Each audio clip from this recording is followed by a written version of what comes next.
Hello सभी साथियों को राधे राधे, गुड मॉर्निंग, सुप्रभात दोस्तों। वक्त हो चुका है अपनी साइंस की क्लास का दोस्तों। सुबह के इसी टाइम रोजाना सुबह आपकी क्लास होती है साइंस की, जिसका दोस्तों आज टॉपिक है अपना कार्बन एवं कार्बन के महत्वपूर्ण क्या यौगिक। दोस्तों ये आज हमारा पढ़ने वाले हैं, शायद में हाइड्रोकार्बन भी पढ़ेंगे दोस्तों। याद रखना, एग्जाम की दृष्टि से जो भी इंपॉर्टेंट क्वेश्चन बन रहे हैं दोस्तों, वही क्लासों के अंदर डिस्कशन कर रहे हैं। और सीईटी का पेपर बस अब कुछ ही दिनों दूर दोस्तों रहा है। इसीलिए आप जो भी स्टूडेंट पढ़ रहे हैं दोस्तों, अपना कोर्स में फटाफट से रिवीजन कर लीजिए। और उसके बाद दोस्तों अपनी एक नई सीरीज स्टार्ट होने वाली है दोस्तों, अपने नेक्स्ट मंडे से दोस्तों। एक तो मंडे अभी है और नेक्स्ट मंडे से, यानी लगभग दोस्तों आपको बता दूं कब से शुरू हो रही है। मैं देख लेता हूँ अगला मंडे कब है, जो आपका चलेगा 26 तारीख को जन्माष्टमी है दोस्तों। और 26 तारीख से ही आपकी हो रही है दोस्तों। 26 तारीख को जन्माष्टमी और 26 तारीख से आपके मंडे की एक नई सीरीज स्टार्ट होने जा रही है। 26 तारीख से दोस्तों कौन सी सर, उसकी घोषणा मैं आज शाम को, या दोस्तों जो आप जब भी मुझे टाइम मिलेगा उस टाइम एक इन्फॉर्मेशन वीडियो आपको बना के दे दूंगा दोस्तों। ठीक है, मैं 26 तारीख से कोशिश कर रहा हूँ, लेकिन अगर नेक्स्ट क्या प्रोसेस होता है दोस्तों, कब तक फाइलें वगैरह तैयार होती है, उसी के अनुसार अनुरूप ये क्लासेस चलेगी दोस्तों। ठीक है, याद रखना। पहले आज की क्लास के क्वेश्चन कर रहे थे दोस्तों। चलिएगा, पहला क्वेश्चन आपके सामने है। कोयला जिसमें कार्बन की सर्वाधिक प्रतिशतता होती है दोस्तों, कोयला पिट, लिग्नाइट, बिटुमनी या एंथ्रासाइट।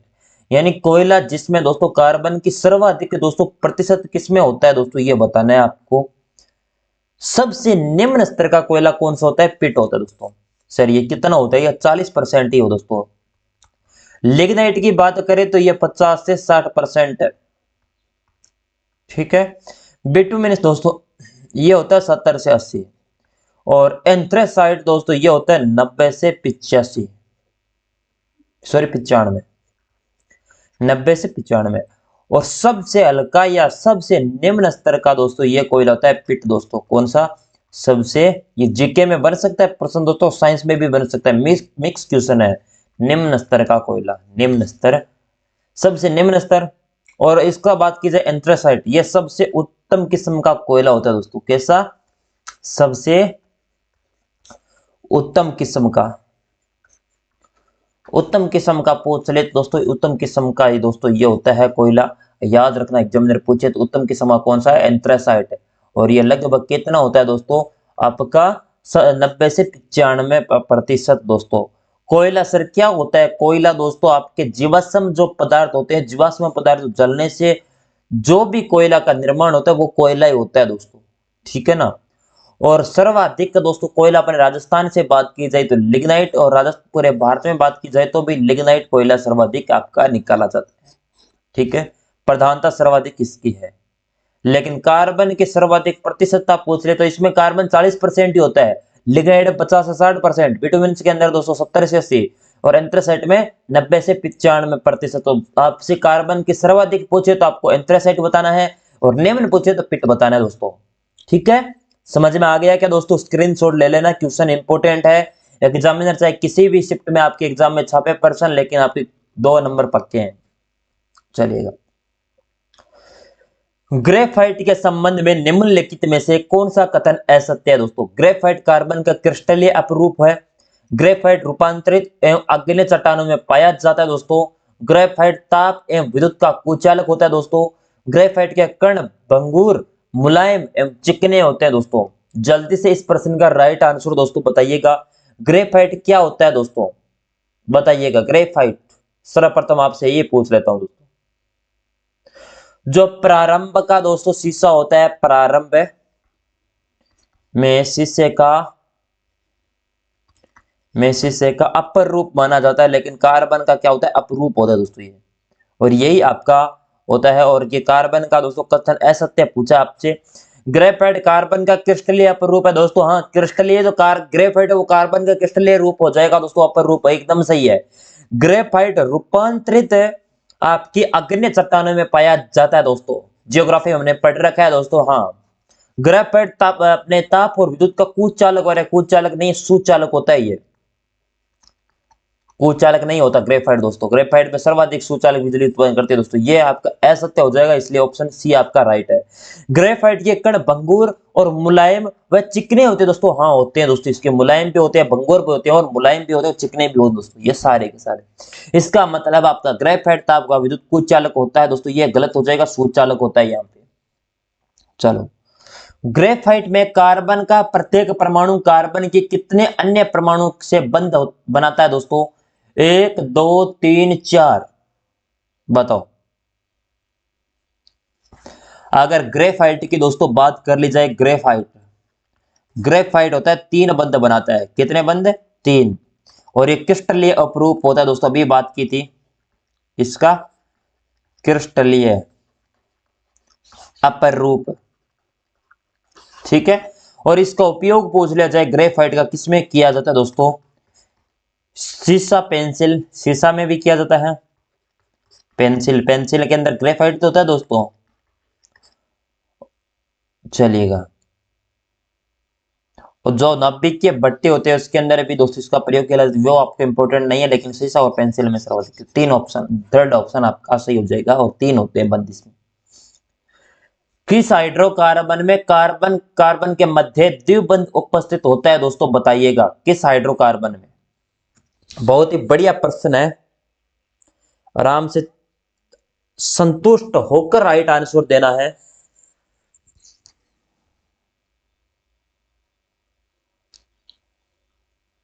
एल्केन, एल्केन से बनता है एल्काइन, और वही देवबंद हो जाता है दोस्तों, जिसे कहते हैं पेंटीन दोस्तों, समूह कर। एल्केन एक तो, ठीक है, एल्केन, एल्किन, और एक हो गया एल्काइन दोस्तों। इन सभी से अभिक्रिया करके क्या बनता है? पेंटीन दोस्तों। C5H10 दोस्तों आपका हो जाएगा पेंटीन रासायनिक फॉर्मूला, और ये हो जाएगा, ये बनता है। एल्केन का फॉर्मूला क्या रासायनिक सूत्र? कार्बन क्या होता है दोस्तों? कार्बन CH H2 + H2, इसका होता है CH H2H, इसका होता है CnH2n-2 दोस्तों, ठीक है। और इन विक्रियाओं से बनकर हाइड्रोजन 5 हो जाती है, और C5 होकर दोस्तों ये आपकी पेंटेन का जो आपका निर्माण होता है, और इसका फॉर्मूला आपका ये हो जाएगा ऑप्शन सी, C5 हाइड्रोजन 10 दोस्तों, कार्बन 5 और हाइड्रोजन 10 की मात्रा हो जाएगी इनसे मिलकर। निम्नलिखित में से वह कौन सा हाइड्रोकार्बन है जिसका उपयोग कच्चे फलों को पकाने के लिए किया जाता है? मीथेन, एथिलीन, बेंजीन या ब्यूटीन दोस्तों, बताइएगा। बहुत बढ़िया प्रश्न है, आराम से राइट आंसर देना है दोस्तों। अगर मीथेन की बात की जाए तो इस पर क्या है इसका दोस्तों, कैसे होता है निर्माण? जो पृथ्वी पर जीव निर्माण के समय सबसे पहला जो कार्बन बनता है वो मीथेन ही बनता है, याद रखना। क्या बनता है मैं लिखवा देता हूं, एग्जामिनर का भरोसा नहीं है दोस्तों, कहीं से भी प्रश्न पूछ ले। पृथ्वी पर जीव निर्माण के समय, सबसे पहले, लिख लेना सभी, सबसे पहले बनने वाला कार्बनिक पदार्थ दोस्तों, कार्बनिक पदार्थ दोस्तों, ये हो जाएगा आपका एथिलीन दोस्तों, ये हो जाएगा, जो अपने कच्चे फलों को पकाने के लिए दोस्तों, ये कल या परसों मैंने बताया था, मुझे याद है थोड़ा थोड़ा, तो कल ही बताया था एथिलीन। ये जो कच्चे फल होते हैं उनको पकाने के लिए दोस्तों इसका प्रयोग है वो किया जाता है। और ये किस प्रकार की होती है? गैसीय हार्मोन होता है दोस्तों। कैसे? जो गैसीय हार्मोन दोस्तों इसे कहते हैं, एकमात्र गैसीय हार्मोन है एथिलीन है। बेंजीन बात की जाए, ये ड्राई क्लीन एजेंट होता है दोस्तों ये, ठीक है। चलिए, एलिफेटिक तृप्त हाइड्रोकार्बन कहलाते हैं दोस्तों एरोमेटिक, एल्केन, एल्किन, एल्काइन दोस्तों। तृप्त का मतलब हो गया जिनमें कार्बन और कार्बन के मध्य एकल बंध पाया जाता हो। किनके तृप्त का क्या हो गया अर्थ? कि अपने जिनमें कार्बन कार्बन के मध्य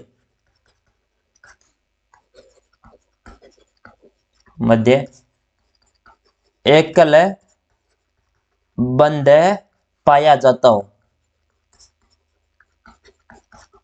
यह हो जाएगा आपका, बहुत बढ़िया।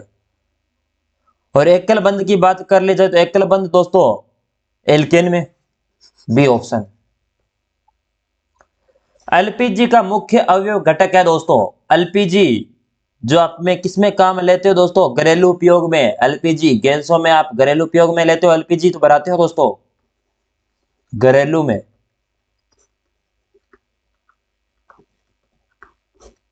घरेलू उपयोग में दोस्तों। और इसका दोस्तों गंध का कारण क्या होता है, एलपीजी के अंदर गंध आती है दोस्तों, गंध का कारण दोस्तों, गंध का कारण होता है मर्कप्टेन दोस्तों, मर्कप्टेन, ये होता है दोस्तों गंधक का कारण। और एलपीजी की फुल फॉर्म पूछ ली जाए दोस्तों तो आपको याद रखना है द्रवित पेट्रोलियम गैस, ये हो जाएगा दोस्तों लिक्विड पेट्रोलियम गैस या द्रवित पेट्रोलियम गैस दोस्तों। और इसमें किस किस के घटक होते हैं दोस्तों, आपसे पूछ ले जाए, एक तो होता है प्रोपेन और एक होता है ब्यूटेन दोस्तों। प्रोपेन और ब्यूटेन बनके क्या बनते हैं, एलपीजी। चलिएगा, सी ऑप्शन आपका राइट हो जाएगा।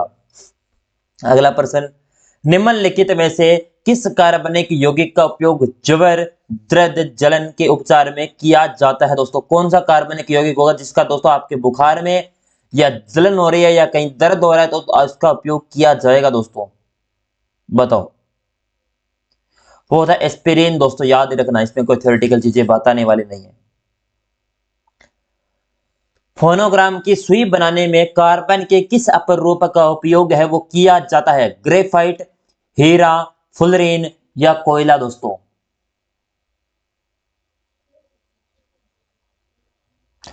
ग्रेफाइट विद्युत का सुचालक होता है दोस्तों, ये अपवाद है, याद रखना अपवाद।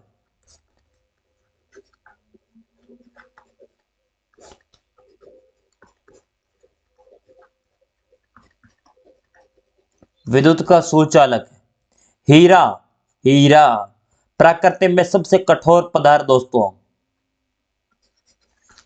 प्रकृति में सबसे कठोर पदार्थ, कठोर पदार्थ की बात कर ली जाए तो यही हो जाएगा दोस्तों। और कार्बन का अति शुद्ध रूप दोस्तों ये होता है हीरा।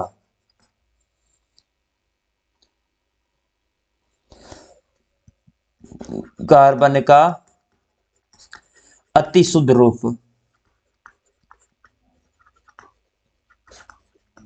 अति शुद्ध रूप ये भी होता है। और विद्युत का होता है कुचालक, सुचालक नहीं होता, विद्युत सप्लाई नहीं होती इसे, विद्युत का कुचालक दोस्तों। और ये sp3, ठीक है। चलिएगा, ये होता है हीरा दोस्तों आपका अपर रूप। निम्नलिखित में से कौन सा कार्बनिक यौगिक प्रकाश की उपस्थिति में फोस्जेन नामक विषाक्त गैस का निर्माण करता है, मास्टर्ड गैस, यूरोट्रोपिन गैस या डाइक्लोरोमेथेन या क्लोरोफॉर्म दोस्तों, बताइएगा। फोस्जेन का मतलब हो गया दोस्तों एक जहरीली गैस, किस प्रकार की, जहरीली गैस, जिसे कहते हैं बेहोशी की गैस, बेहोशी की गैस। और उसे अगर हवा में रखोगे प्रकाश की उपस्थिति में तो खुले में रखने पर क्या हो जाता है, फोस्जेन गैस का उत्पादन है वो हो जाता है वो क्लोरोफॉर्म में दोस्तों। और इसका अणु सूत्र पूछ ले, क्लोरोफॉर्म का अणु सूत्र कई बार एग्जामिनर है वो पूछ सकता है, दोस्तों एग्जामिनर को छूट रहती है क्योंकि आलोक राज जी ने कहा है कि हम कहीं से भी पूछ सकते हैं, चाहे हमें कहीं सिलेबस से हमें कोई लेना देना नहीं है दोस्तों। तो हम आलोक राज जी से कह देंगे कि आपको भी लेना देना नहीं है सिलेबस से, तो हमें भी कुछ भी लेना देना नहीं है, हम सिलेबस आप क्यों जारी करते हो, फिर एलडी से में ऐसा क्यों किया कि आप ऐसे कमेंट बाजी करते रहे। अभी आपको पता लगा है क्या दोस्तों, पिछले अभी 4-5 दिनों से आलोक राज जी ने किसी भी प्रकार का ट्वीट है वो नहीं किया है क्योंकि उस पर बहुत बड़ा दबाव बनाया गया उन पर, ठीक है ना। एक स्टूडेंट की ताकत है दोस्तों, वो कहीं कुछ भी सीमित नहीं है, कहीं तक जा सकती स्टूडेंट की ताकत दोस्तों। स्टूडेंट की ताकत ये बांग्लादेश के प्रधानमंत्री शेख हसीना को अपने देश छोड़ने से मजबूर कर दिया था दोस्तों। और एक स्टूडेंट की ताकत आलोक राज जी के लिए ट्वीटर है, वो खुद तरस रहा है कि एक ट्वीट कर दे, लेकिन फालतू के ट्वीट पूरे दिन करता रहता था दोस्तों। चलिए, निम्नलिखित में से किसने सर्वप्रथम प्रयोगशाला में अमोनियम साइनेट NH3CNO में गर्म कर कार्बनिक पदार्थ यूरिया का संश्लेषण किया है? बर्जेलियस, होलर, ए फ्लेमिंग दोस्तों या जोनस चालक दोस्तों, बताइएगा। अमोनियम साइनेट। बोर्जिलियस होता है दोस्तों तांबे की प्रकृति दोस्तों, तांबे की प्राकृतिक दोस्तों। और ए फ्लोमिंग क्या होता है दोस्तों? ये एंटीबायोटिक, प्रथम एंटीबायोटिक खोज दोस्तों, ये होती है पहली। और जॉन साल्क है पोलियो का टीका दोस्तों, याद रख लेना, पोलियो का टीका। चलिएगा। और ये आपका सर्वप्रथम कार्बनिक पदार्थ यूरिया का संश्लेषण किया था गर्म करके, वो क्या था? होल्लर ने, होल्लर। ग्रेफाइट को पिघलाकर फुलरीन का निर्माण किन वैज्ञानिक द्वारा किया गया था? तो हस्मेली, क्रोटो, कर्ल या उपरोक्त सभी। सर ये फुलरीन क्या होता है? फुलरीन ही बताएंगे दोस्तों, इससे थोड़ी है कि आपको फुलरीन नहीं बताएंगे हैं। फुलरीन ये सर्वाधिक स्थायी आपका फुलरीन है जो C से 60 तक, C60 होता है दोस्तों।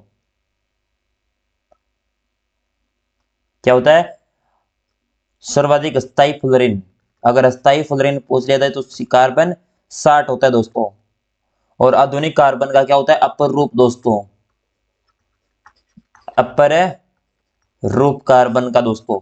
और इसे बंकी बॉल भी कहते हैं। क्या कहते हैं? बंकी बॉल भी इसे कहा जाता है दोस्तों।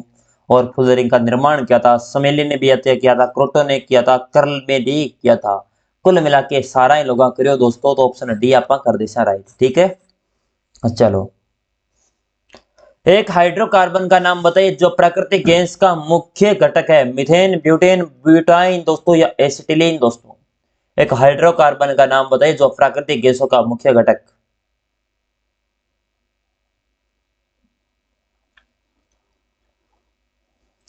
ये आपने पढ़ा था 9th के अंदर दोस्तों, ये पहली बार मैंने ये गैस मीथेन।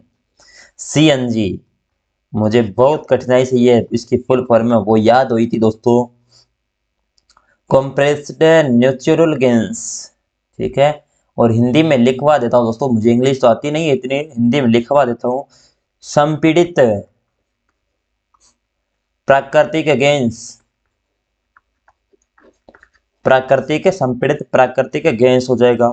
मुख्य घटक पूछ लिया जाए तो मुख्य घटक क्या होता है? मीथेन होता है दोस्तों।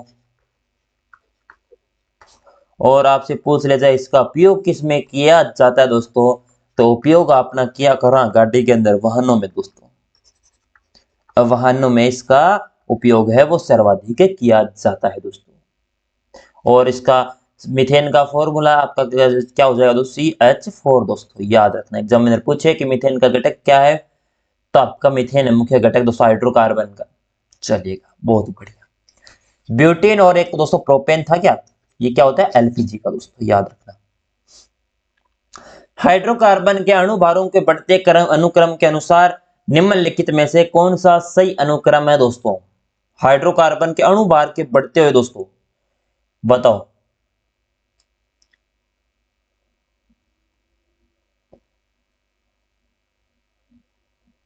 अब मैं तो डायरेक्ट बताने वाला, इसमें मुझे थ्योरेटिकल चीजें बता, प्रैक्टिकल तो आता नहीं दोस्तों, जैसा आता है वैसा बता देता हूँ। मीथेन, एथेन, प्रोपेन और ब्यूटेन हो जाएगा दोस्तों। ठीक है, ब्यूटेन अपने क्या होता है? C4 होता है क्या? C4H10 दोस्तों। प्रोपेन होता है आपका कौन सा? प्रोपेन होता है दोस्तों आपका C3H, हाइड्रोजन 8 हो जाएगा इसमें। एथेन कितना होता है? एथेन होता है C2HO3 माइनस CH2 दोस्तों। और मिथेन हो जाएगा दोस्तों आपका CH4 प्लस CH2 दोस्तों। चलिएगा, पेट्रोल शुद्धता का मापन किस संख्या द्वारा किया जाता है दोस्तों? सीटेन संख्या, ऑक्टेन संख्या, ब्यूटेन संख्या। जो पेट्रोल की अगर शुद्धता का मापन करना है तो कौन सा था? पेट्रोल का तो शुद्धता का आप बता दो, मैं डीजल का बता देता हूं दोस्तों। मैं आराम से लिखूंगा तब तक आपके आंसर आ जाएंगे। डीजल की गुणवत्ता का मापन, मापन किया जाता है C10 से दोस्तों, याद रखना। किससे? पेट्रोल की शुद्धता तो किया जाता है ऑक्टेन संख्या, और अपने डीजल की गुणवत्ता मापन करना है तो C10 संख्या से आपका इसका मापन है वो किया जाएगा। याद रखना, एग्जामिनर आपसे पूछ ले डीजल का तो C10, पेट्रोल का octane. C10 diesel, octane petrol, octane petrol, C10 diesel दोस्तों, याद रखना। कहीं एग्जामिनर पूछ ले आप कहोगे सर हमें तो पता ही नहीं है। सी पहले आया तो सी पहले डीजल, CD, याद रखो। इसकी ट्रिक बता देता हूं, साथ में बन गई ना। C10 यानी सी ऐसे समझ लो, सी वैसे तो एस आएगा क्या, वैसे एस आएगा, लेकिन आप CD से के बाद डी आता है तो CD, C10 डीजल, ऑक्टेन वैसे लिख लो OP, ऑक्टेन किसका? C10, सी के बाद डी आया डीजल का, ओ के बाद क्या आता है? पी आता है पेट्रोल का। बस ऐसे याद रखो, ट्रिक होती है दोस्तों ये। चलिएगा सर, ट्रिक को मन के लेने देने होती है, मन सीधा ही बता देगा। अच्छा बहुत समझदार हो ना, थन की लेने देने दे जाना, थन के बताऊंगा थारा बे।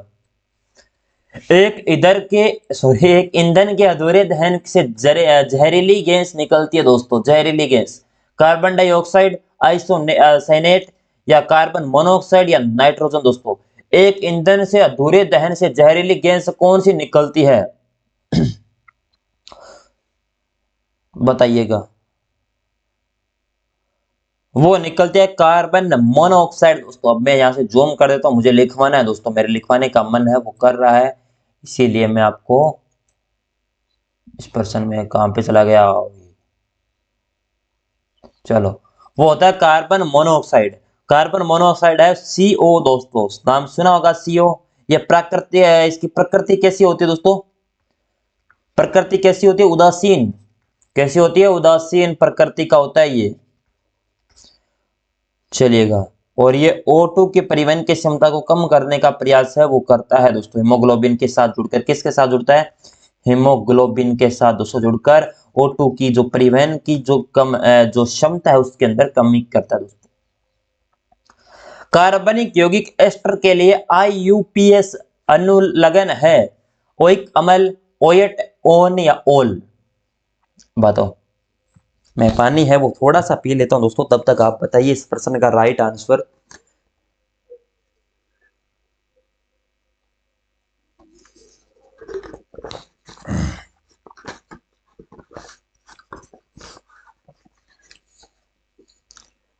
सर नेटवर्क में इश्यू हो रहा है, नेटवर्क में इश्यू हो सकता है दोस्तों बारिश की वजह से, एडजस्ट करिए थोड़ा। आपका ओइक अम्ल क्या होता है दोस्तों? ओइक अम्ल ये होता है अपने कार्बोकेसिक अम्ल दोस्तों, कार्बोकेसिक अम्ल दोस्तों, ये हो जाएगा, याद रखना है। ओएट पूछ ले दोस्तों, ओएट क्या होता है? अपना एस्टर होता है दोस्तों। ओन क्या होता है दोस्तों? एक कीटोन होता है, कीटोन, कीटोन। और ओल होता है दोस्तों एल्कोहल। ओल क्या होता है? एल्कोहल। और कार्बन यौगिक एस्टर का IUPAC के अनुलंघन है दोस्तों, वो ओएट हो जाएगा दोस्तों। एस्टर किसका है? अनुलंघन ओएट का दोस्तों। कार्बन परमाणु जब अपनी संयोजकता क्लोरीन तथा फ्लोरीन परमाणु से पूरी करता है तो बने यौगिक क्या कहलाते हैं? अकार्बनिक यौगिक, क्लोरोफ्लोरोकार्बन, हाइड्रोकार्बन, या A व B दोनों? कुछ क्या कहेंगे कि सर ने A व B दोनों दिए हैं तो A व B कर देंगे, लेकिन भैंस उड़ जाएगी पानी के अंदर दोस्तों।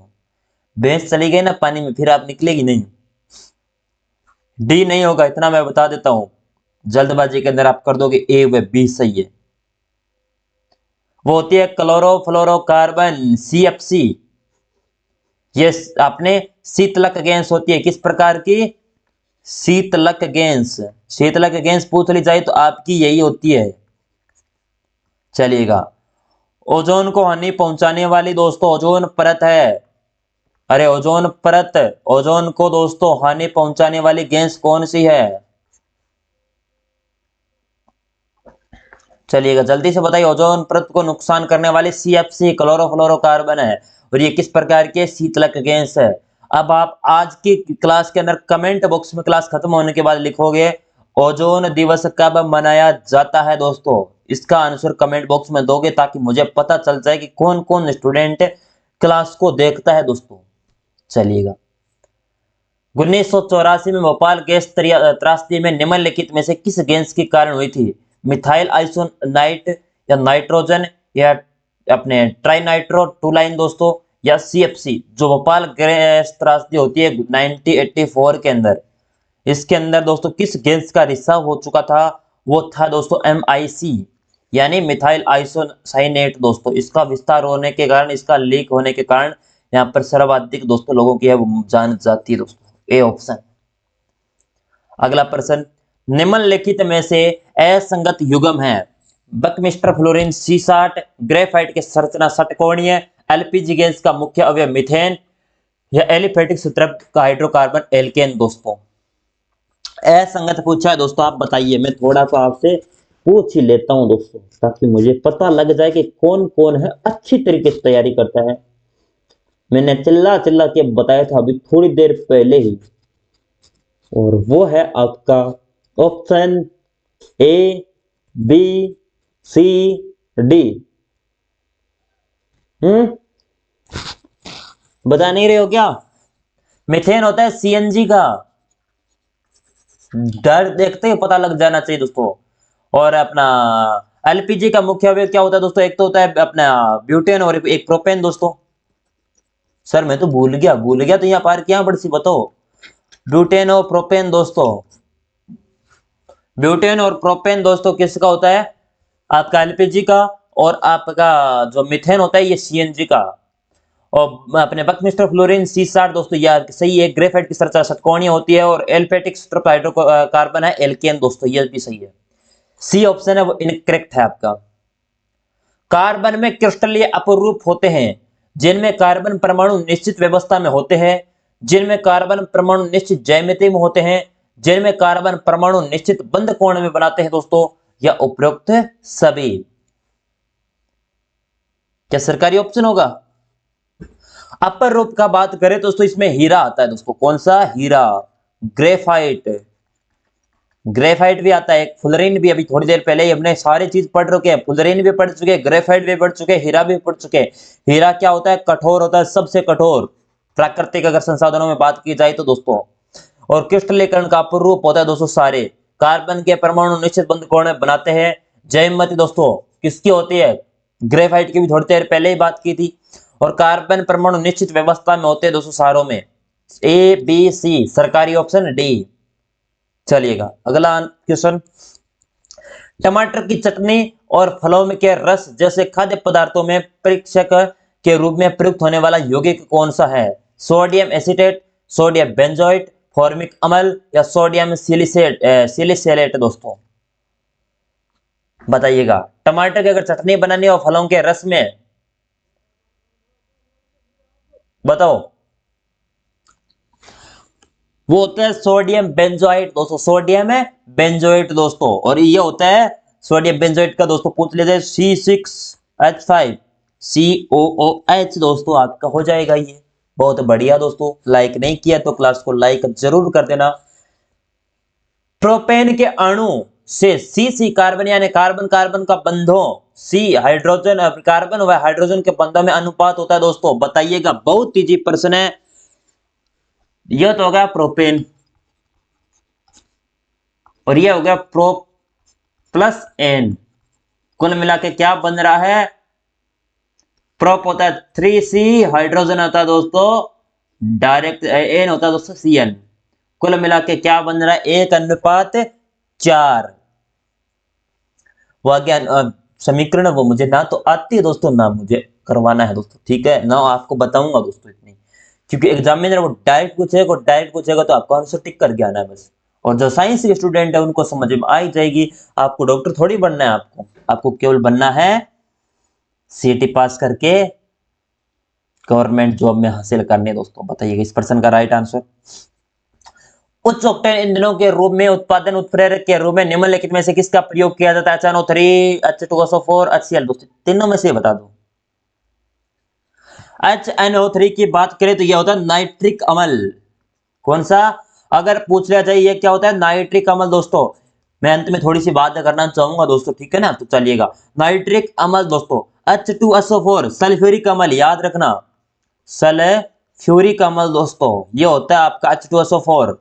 फॉर्मूला डायरेक्ट आ जाएगा, एग्जाम में पूछ लेगा आपसे।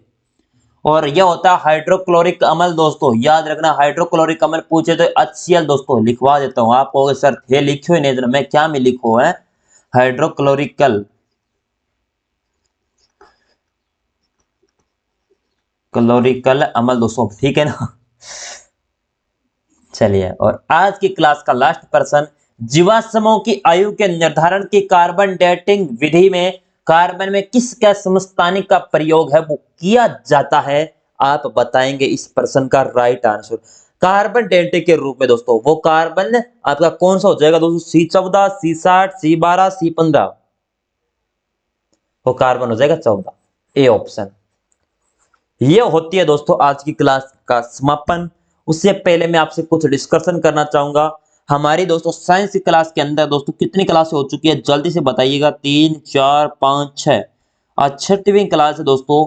कुल मिला के हम 6 क्लास पूरी कर चुके हैं, और अभी 2 क्लास साइंस की और होने वाली है। उसके बाद दोस्तों फाइल वगैरह बन जाएगी दोस्तों, तो आपको पढ़ा देंगे। और फाइल थोड़ी वगैरह डिले बनेगी दोस्तों, तो 1-2 दिन क्लास से छुट्टी भी रह सकती है इस वाली क्लास के अंदर, ठीक है ना। चलेगा, आप रेगुलर क्लासों को देखिएगा। आपके एग्जाम में जो डायरेक्ट पर्सन आएंगे चाहे कहीं से भी आए, लेकिन इन क्लासों से बाहर नहीं जाएंगे, क्योंकि जो मेरे द्वारा जितना बेसिक इंफॉर्मेशन दिया जा रहा है उसको भी लिखिए। मैंने आपको बार बार कह रहा हूं, मेरे नंबर है 8306061093, डिस्क्रिप्शन के अंदर वैसे लिखे हुए हैं, आराम से वहां से लिख के मोबाइल के अंदर सेव करके फिर मैसेज कर देना कि सर हमें साइंस की पीडीएफ भेजो प्रिंट फॉर्मेट में। तो आपको प्रिंट फॉर्मेट में पीडीएफ मिल जाएगी, उसको आप प्रिंट निकलवा के फिर इस क्लास को देख लेना। आप कहोगे सर वास्तव में, क्योंकि लगभग दोस्तों ये अभी तक 8 क्लासों की पीडीएफ फाइल आपकी 18 पेज की है, और 18 पेज के 1 रुपया लेके अगर 1.5 रुपया ले ले तो फिर लगभग 30 रुपए के अंदर वो निकाल के दे देगा ये मित्र वाला दोस्तों, ठीक है। 30 रुपए ज्यादा नहीं है दोस्तों। साइंस की एक बुक लगभग दोस्तों अपना 50 से 60% पोर्शन वहां से कंप्लीट हो रहा है, और रिवीजन करोगे तो दोबारा क्लास नहीं देखनी पड़ेगी, ये भी आपको भरोसा दिला दूं। ना आपको पेज भरने, कहीं पर कॉपी किए वगैरह कुछ भी नहीं करने, बस। इसलिए मैं कह रहा हूँ बार बार, जो भी स्टूडेंट ऐसा करना है दोस्तों, मेरे पास काफी स्टूडेंट है, उनके द्वारा उन्हें भेजी है मैंने। और जिनको नहीं करना डायरेक्ट वो करना चाहते हो दोस्तों कर लो, कोई बात नहीं, अपने नोटबुक के अंदर लिख लो, या डायरेक्ट आपके दिमाग के अंदर सेव हो रही है चीजें तो वहां से सेव कर लो। और कल हमारा टॉपिक रहेगा दोस्तों विद्युत धारा, बहुत अच्छा टॉपिक रहेगा विद्युत धारा दोस्तों। जितना एक्सप्लेन किया जाएगा दोस्तों उतना एक्सप्लेन करूंगा। उसके बाद हमारा कार्य एवं ऊर्जा ऊर्जा उष्मा हो जाएगा दोस्तों टॉपिक, ठीक है ना। साइंस को हम धीरे धीरे करके पूरी कर रहे हैं। सर कंप्यूटर कब से स्टार्ट होगी, कंप्यूटर आपकी जल्दी स्टार्ट कर देंगे, कोई दिक्कत वाली बात नहीं है।